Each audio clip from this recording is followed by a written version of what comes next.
The year after he became the pastor at Soham, he married Sarah Gardner.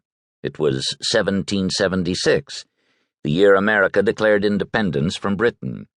In the 16 years before she died, the couple had 11 children, of whom 8 died in infancy or early childhood.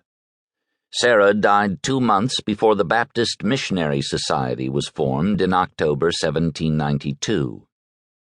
It is often this way in the ministry, the greatest gain and the greatest loss within 2 months. Whoever loses his life for my sake will find it. Matthew chapter 10, verse 39.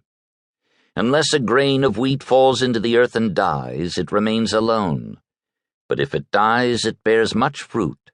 John chapter 12, verse 24. Fuller did marry again. In 1794 he married Ann Coles, who outlived him by 10 years. An overwhelmed life. During these 40 years of pastoral ministry in Soham and Kettering, Fuller tried to do more than one man can do well. He tried to raise a family, pastor a church, engage the destructive doctrinal errors of his day with endless writing, and function as the leader of the Baptist Missionary Society, which he and a band of brothers had founded. He regularly felt overwhelmed. In 1801 he wrote in a letter, "Samuel Pierce's memoirs are now loudly called for." That is, people were calling for him to write the memoirs of his friend, which he did. "I sit down almost in despair. My wife looks at me with a tear ready to drop and says, 'My dear, you have hardly time to speak to me.'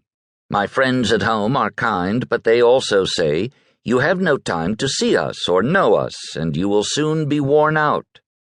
Amidst all this there is, 'Come again to Scotland, come to Portsmouth, come to Plymouth, come to Bristol.'"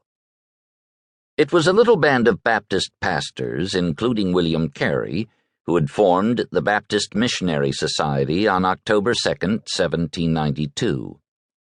Fuller, more than anyone else, felt the burden of what it meant that William Carey and John Thomas, and later others, left everything for India independence under God on this band of brothers.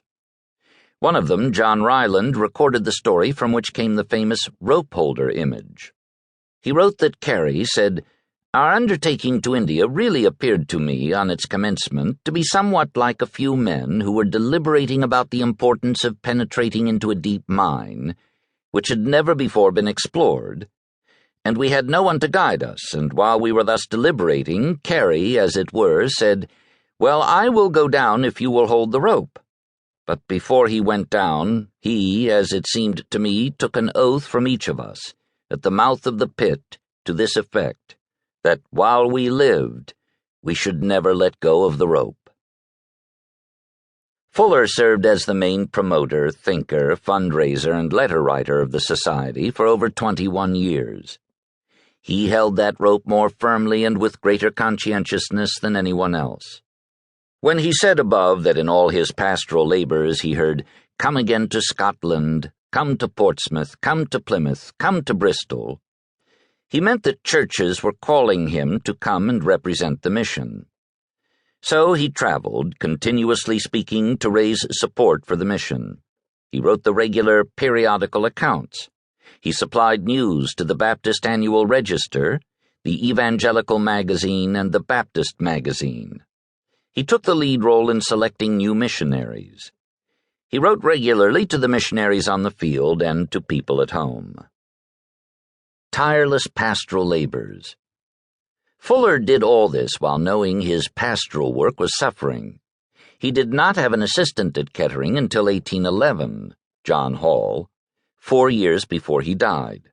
In October 1794 he lamented in a letter to Ryland how the mission work was compromising the church work.